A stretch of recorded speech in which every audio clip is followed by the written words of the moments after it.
அடுத்தது விஜய் கட்சியில் செங்கோட்டையன் அவர் நியூஸ் வந்திருக்கு. செங்கோட்டையன் பார்த்தீங்கன்னா அதிமுகவை சேர்ந்தவர், உங்களுக்கு தெரியும். பழைய ஆள், எம்ஜிஆர் காலத்திலேருந்து அதிமுகவில் இருக்கார். 1989-90 ஜெயலலிதா அவர்கள் இதில் தாக்கப்பட்ட போது சட்டசபையில் ஜெயலலிதா அவர்கள் சார்பாக இவர் தான் முக்கியமான தலைவர்கள் எல்லாம் தாக்கினார். அதில் கருணாநிதி அவர்களே தாக்கப்பட்டார். அவர் கண்ணாடி உடைந்தது. அதற்கு காரணம் செங்கோட்டையன் தான் அப்படின்னு ஒரு பேச்சு வந்தது. ஸோ அதுக்கப்புறம் செங்கோட்டையன் ஜெயலலிதா அவர்களுக்கு வலது கையாக இருந்தார். பலருக்கும் தெரியாது.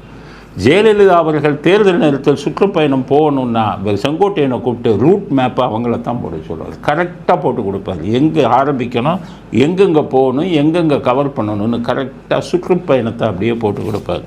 அதில் மிகப்பெரிய கில்லாடி அவர். இது எல்லாத்துக்கும் மேலே அரசியல் சாதுரியம், ஜெயலலிதா அவர்கள் செய்ய அரசியல் சாதுரியத்துக்கு செங்கோட்டையனை தான் உபயோகப்படுத்துவார்.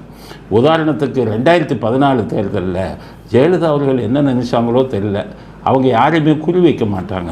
அந்த டைமில் திருமாவளவனை குறி வச்சாங்க. சிதம்பரம் தொகுதியில் திருமாவளவனை தோக்கடிக்கணும் அப்படின்னு முடிவு பண்ணாங்க. உடனே செங்கோட்டையனை கொடுத்து அவங்க லேப்டாப்பில் ஸ்கீம் போட்டு வச்சுருந்தாங்க. அது ரொம்ப ரகசியம். செங்கோட்டையனை கூப்பிட்டு நான் செய்கிற இதெல்லாம் போய் செய் அப்படின்னு சொன்னாங்க. அப்போ எல்லோரும் என்ன நினச்சாங்க, திருமாவளவனுக்கு எப்போவுமே இதில் சிதம்பரத்தில் தனி செல்வாக்கு உண்டு. ஏன்னு கேட்டிங்கன்னா 1998 எலெக்ஷனில் மூப்பனார் தனியாக நின்றார். அப்போ திருமாவளவன் அவரோட கூட்டணி சேர்ந்தார். அப்போ சிதம்பரத்தில் மூப்பனார் அவரை நிறுத்தினார். அவர் தனியாக நின்று 2 லட்சம் ஓட்டு வாங்கினார். அப்போ தான் அவர் திரும்பி பார்க்கப்பட்டார். இவருக்கே 2 லட்சம் ஓட்டு விழுகுது அப்படின்னு சொல்லி. ஆனால் அந்த 2 லட்சம் ஓட்டு வாங்கினதுக்கப்புறம் இப்போ 2014 ஜெயலலிதா அதை உடைச்சார். நீ 2 லட்சம் ஓட்டு வாங்கினீங்க, இப்போ திமுகவோட சேர்ந்துருக்கீங்க, அவங்க ஒரு 2 லட்சம் ஓட்டு வாங்குவாங்க, கொடுப்பாங்க. அப்போ 5 லட்சம் ஓட்டு தானே வாங்கணும்னு சொல்லி பிளான் போட்டு அடித்தாங்க பாருங்கள். திருமாவளவன் தோத்தார். அப்போ திருமாவளவன் கேட்டார், அவர் 1.5 லட்சமோ 2 லட்சம் ஓட்டு தான் வந்தது, ஏன் ஓட்டே 2 லட்சம் இருக்குது, அப்போ திமுக ஓட்டுலாம் எங்கே போச்சு அப்படின்னு கேட்டார். அது ஜெயலலிதா அவர்களுக்கு மட்டுமே தெரிந்த ரகசியம்.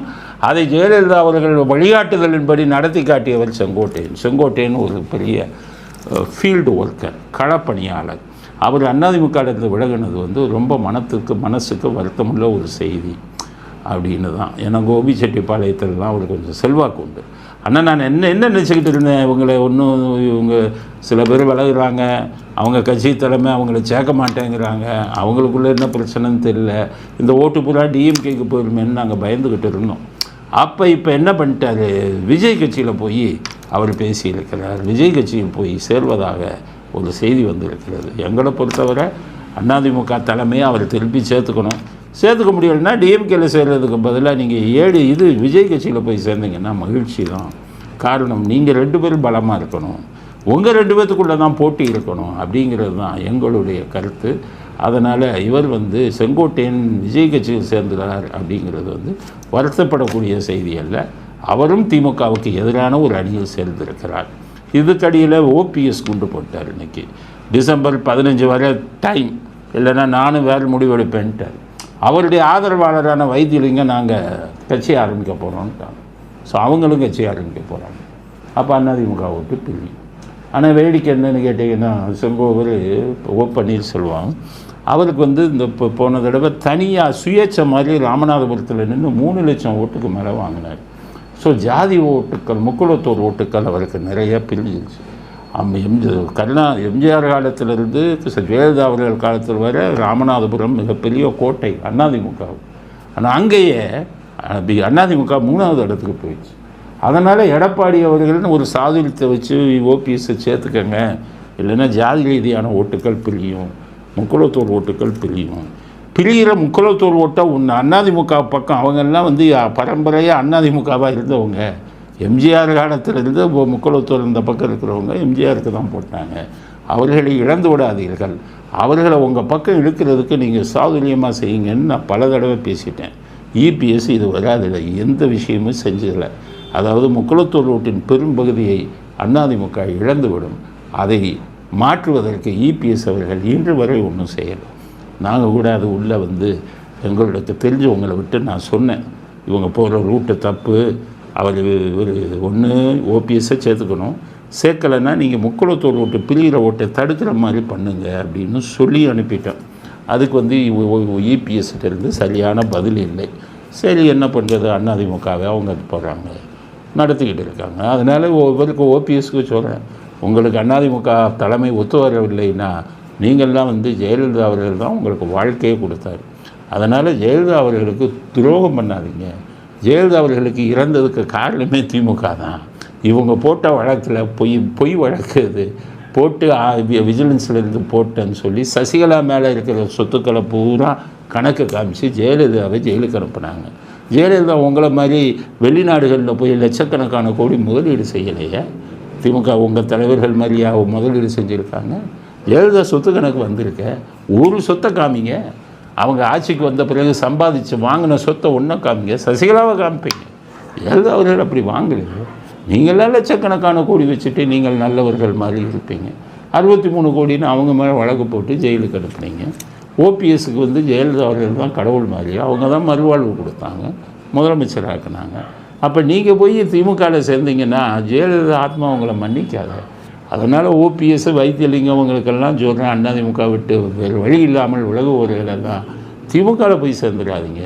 விஜய் கட்சியில் வேணால் போய் சேருங்க. இல்லையா என்டிஏ கூட்டணின்னு சொல்லி தினகரன், ஓபிஎஸ், இவங்க செங்கோட்டையனெல்லாம் தனியாக நின்று கொஞ்சம் சீட்டை வாங்கிக்கிட்டு அதிமுக பாஜக கூட்டணிக்கு என்டிஏ கூட்டணிக்கு சப்போர்ட் பண்ணுங்கள். சரி அதுலேயும் வழி இல்லைன்னா விஜய்கிட்டையாச்சும் போய் சேருங்க, திமுகவுடன் சேராதீர்கள். அப்படி திமுகவோட சேர்ந்தாலும் ஒரு எம்ஜிஆர் பட்டவங்க, எம்ஜிஆருடைய பக்தர்கள் ஓட்டோ, ஜெயலலிதா அவர்களின் ஆதரவாளர்கள் ஓட்டோ, ஒரு ஓட்டோ உங்களுக்கு விழுகாது அப்படிங்கிறத அவர்களுக்கு அறிவுரையாக சொல்ல விரும்புகிறோம். அதனால் வந்து ஒன்று அதிமுகவில் இருங்க, இல்லைன்னா என்டிஏ கூட்டணியில் இருங்க. அதுவும் இல்லை என்ற பட்சத்தில் விஜய்கிட்டையாச்சும் போய் சேர்ந்துருங்க, திமுகவில் சேராதீர்கள் அப்படிங்கிறது அவர்களுக்கு நாம் விடுக்கும் வேண்டுகோள். அடுத்தது உதயநிதிக்கு பிறந்தநாள் வருதான். ஒரு வீடியோ போட்டிருக்காங்க. அவருடைய ஒரு நெருங்கிய நண்பர் அன்பில் மகேஷ் வந்து அந்த வீடியோவை இன்றைக்கி வெளியிட்டிருக்காரு. அந்த வீடியோ பார்த்திங்கன்னா அது வரலாறு படைக்க வருகிறார் இளம் தலைவர் அப்படின்னு அந்த வீடியோவை வந்து அவரை பாராட்டி அப்படி போட்டிருக்காங்க. அந்த வீடியோவை பாருங்கள்.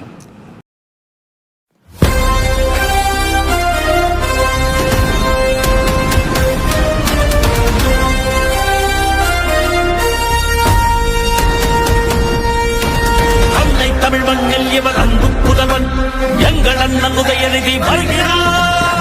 கழக கொடியேந்தி போர் முரசு கொண்ட அஞ்சா வீரன் கூட்டம் நடுவே வருகிறார்.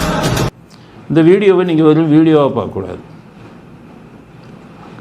ஸ்டாலின் வந்து அவருடைய வாரிசை கொண்டு வர்றாரு. இளம் தலைவர் வருகிறாருன்னா என்ன அர்த்தம்?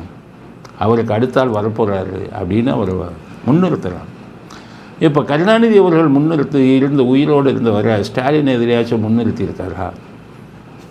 மறைமுகமாக அவருக்கு பதவி கொடுப்பார். 1996 அப்புறம் தான் ஸ்டாலினுக்கு பதவி கொடுக்கறத பற்றி யோசித்தார். யார் உங்களுக்கு? கருணாநிதி. அப்போ ஸ்டாலினுக்கு வந்து 43 வயசு.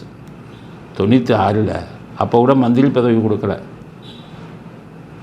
மேயர் பதவி கொடுத்தார். சென்னை அதுதான் கொடுத்தார்.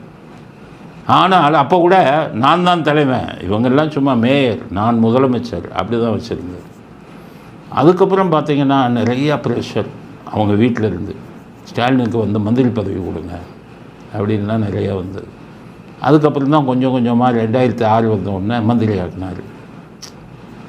அதுக்கப்புறம் துணை முதல்வர் அப்படின்னு ஆக்கினார். துணை முதல்வரோட ஏன் ஆக்கினாருன்னா அதில் ஒரு கதை இருக்குது. இவரை துணை முதல்வர் ஆக்கணுன்னா இங்கே அழகிரி சண்டைக்கு வந்துட்டார். அவளுக்கு நான் தான் மூத்தவன், எனக்கு தான் பட்டாபிஷேகம், நீ என்ன அப்போ ஸ்டாலினுக்கு வந்து துணை முதல்வர் கொடுக்குறீங்களேன்னு ஒன்று. அதுக்கு அவரை இது அமைதிப்படுத்தணுங்கிறதுக்காக அவருக்கு எம்பி தேர்தலில் எம்பி சீட்டு கொடுத்து ஆட்சிக்கு வந்தோன்னா மத்திய மந்திரி பதவி. அதுவரை ஸ்டாலினுக்கு வந்து துணை முதல்வர் கொடுக்கல. அழகிரிக்கு மத்திய மந்திரி பதவி கொடுத்தோடனே இங்கே ஸ்டாலினை துணை முதல்வர். அது என்ன பண்ணார், அவருடைய 3வது மனைவி மகள் கனிமொழியை வந்து எம்பி ஆக்கினார். என்னை கோச்சுக்குருவாங்களே, அந்த பொண்ணை எப்படி எம்பி ஆகினார். ஸோ அவர் பண்ணினெல்லாம் வாரிசு அரசியல் பேலன்ஸாக 3 பேரும் அழகிரிக்கு ஒன்று கொடுத்தா இவருக்கு கோவம் வரும், இவருக்கு ஒன்று கொடுத்தா அப்படித்தான் வாரிசு அரசியலுக்கு காய நகர்த்தினார். எல்லாத்துக்கும் மேலே நான் தான் தலைவன் அப்படின்னு தலைவர் பதவியாக அவர் வச்சுக்கிட்டார். 2006 கூட முதலமைச்சர் அவர் தான், அப்படி தான் வச்சுருந்தேன். வீட்டிலேருந்து இவங்க எவ்வளோ ப்ரெஷர் கொடுத்தாங்க, நீங்கள் ரிட்டையர் ஆகிடுங்க, அவரை பாவம் 65 வயசு வரை இளைஞரணி செயலாளராக வச்சுருக்கீங்களே, அவருக்கு பதவி கொடுங்கன்னு சொல்லியும் அவர் கேட்குறார். அவர் கடைசி வரை பார்த்தீங்கன்னா அவர் வாரிசு அரசியலில் தன்னைத்தான் முதல் நிறுத்தினார். ஸ்டாலினுக்கு வந்து எந்த இதுவும் கொடுக்கல, வெறும் செயல் தலைவர் அப்படின்னு தான் இருந்தார். சாகும் வரை தலைவனாக இருந்து விட்டு சென்றார். வாரிசு அரசியலுக்கு தமிழ்நாட்டிலே வித்துட்டவர் தான் கருணாநிதி. ஆனால் கடைசி வரை தன்னுடைய வாரிசுகளுக்கு முன்னுரிமை கொடுக்கல. தலைமை பதவியை தன்னிடம் வைத்து கொண்டு கண்ட்ரோலில் வச்சுருந்தார், கட்டுப்பாட்டில் வச்சுருந்தார். ஆனால் இப்போ ஸ்டாலின் அவர்களுக்கு 74 வயசு தான் ஆகுது, 73 வயசு ஆகுது. 73 வயசுலேயே தன்னுடைய மகனை வாரிசை முன்னிறுத்துகிறார். இளம் தலைவர் அவர்தான் என்று எல்லாத்துக்கும் சொல்கிறாரு. அப்படின்னா கொஞ்சம் நல்ல ஒரு ஓய்வு பெற்று விடுவாரா? உதயநிதிக்கு முக்கிய பதவி கொடுக்கப்பட்டு விடுமான்னு சந்தேகம் எல்லாருக்கும் வருகிறது. ஆனால் நான் சொல்லுகிறேன் ஸ்டாலின் அவர்களுக்கு, வாரிசுகளை நம்பாதீங்க. உங்களுக்கு மட்டுமில்லை, அரசியல் இது. நான் மற்றவங்களுக்கே வந்து நிறையா வந்து இதில் யூடியூப் ஃபேஸ்புக்கில் பேசியிருக்கேன். அவங்ககிட்ட சொல்லியிருக்கேன், பிள்ளைகளை நம்பாதீங்க, உங்களை கவுத்திடுவாங்க. உயிரோடு இருக்கும்போது பிள்ளைகளுக்கு சொத்தை கொடுக்காதீங்க. எத்தனை வழக்கை நான் பார்த்துக்கிட்டு இருக்கேன். அப்பாவுக்கு வந்து பையன் மேலே கேஸ் போடணும்னு நிற்கிறாங்க, அம்மா வந்து பையன் மேலே கேஸ் போடணும்னு நிற்கிறாங்க. கேட்கும்போது எல்லாமே சொத்தை கொடுத்துட்டோம் பையனுக்கு, எங்களை நட்டாத்தில் விட்டுட்டாங்கிறாங்க. எல்லோருக்கும் நான் சொல்கிறேன், அப்போவே உயிரோடு இருக்கும்போது யாருக்கும் கொடுக்காதீங்க, உயிர் எழுதி வைங்க. செத்ததுக்கப்புறம் அந்த உயிரையும் உங்களுக்கு பிறகு உங்கள் மனைவிக்கு எழுதி வைங்க. மனைவிக்கு பிறகு தான் பிள்ளைகளுக்கு கொடுக்கணும்னு சொல்லி எல்லாருக்கும் அட்வைஸ் பண்ணிக்கிட்டு இருக்கேன். அதை அதே இது அறிவுரையை வந்து ஸ்டாலினுக்கு கொடுக்க விரும்புகிறேன். அது எடுத்துக்கிற உங்கள் குடும்ப விஷயம்.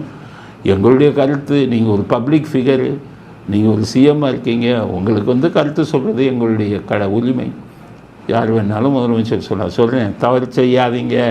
நீங்கள் நல்லா இருக்கும் வரை இப்போ வாரிசுகளுக்கு மேல் பதவியை கொடுத்து நீங்கள் டம்மி ஆகிடாதீங்க, பின்னால் பெரிய கஷ்டம் வரும். அதனால் வாரிசு அரசியல் வச்சுக்கோங்க. ஆனால் பதவிங்கிறது உங்களுக்குத்தான் தலைமை பதவி இருக்கணும். வாரிசுகளை கீழே உள்ளதுக்கு வச்சுக்கோங்க. இதுதான் உங்களுக்கும் நல்லது, உங்கள் வருங்காலத்துக்கும் நல்லது. உங்கள் மனைவி சொல்லிக்கிட்டு இருக்காங்க, அவர் ஜாதகம் நல்லா இருக்குது, பௌர்ணமியில் பிறந்துட்டார், அவர் அதிர்ஷ்டந்தான், நீங்கள்லாம் முதலமைச்சர் ஆகிட்டு இருக்கீங்கன்னெல்லாம் சொல்லலாம். அதெல்லாம் எத்தனை உங்களுடைய சுயநலத்தை பாருங்கள். உதயநிதி இப்படி முன்னிறுத்துவது உங்களுக்கு வருங்கால அரசியலுக்கு நல்லதல்ல. உங்கள் மகன் வச்சுக்கோங்க, பதவியை கொடுங்க. எல்லாம் உங்களுக்கு பின்னால், தலைமை பதவியை உங்களுக்கு பின்னால் கொடுங்க.